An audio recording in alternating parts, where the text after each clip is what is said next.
विचार यदि जीवन में बढ़ाना है तो बच्चों से कहिए प्रणाम करें। मार्कंडेय ऋषि नाम सुने हैं आप लोग? कौन कौन सुना है? सभी लोग सुने हैं। अमर हैं, अमर। लेकिन आपको बताऊं, जन्म लिए थे तो अमर नहीं थे, बहुत कम उम्र थी उनकी, अल्प आयु में ही उनकी मृत्यु थी। और यह बात माता पिता को पता था कि मेरे बच्चे की उम्र बहुत कम है।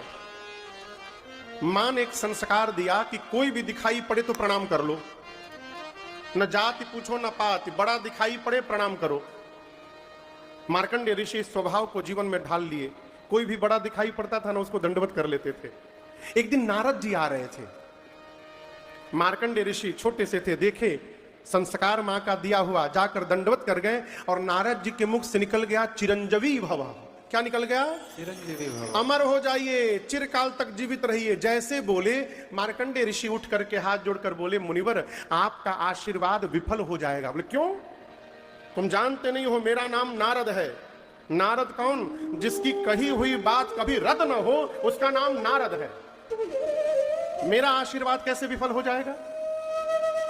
मार्कंडेय ऋषि बोले, आप नहीं जान रहे हैं हमको।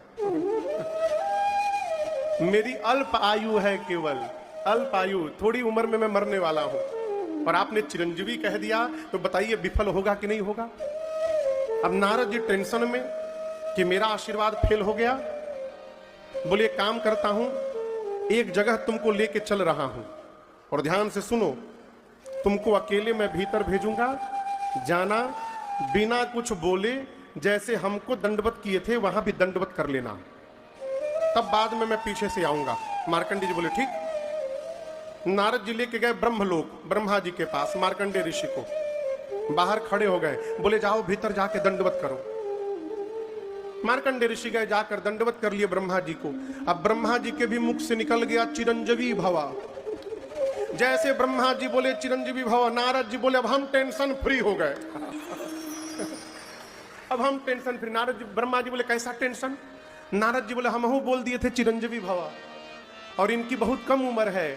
अब आप बोले हैं, आप जानिए क्या होगा, हम तो फ्री हो गए। अब उसी समय ना ब्रह्मा जी रजिस्टर उठाए और उनकी अल्प आयु को मिटा करके और मार्कंडेय ऋषि को चिरंजीवी बना दिए।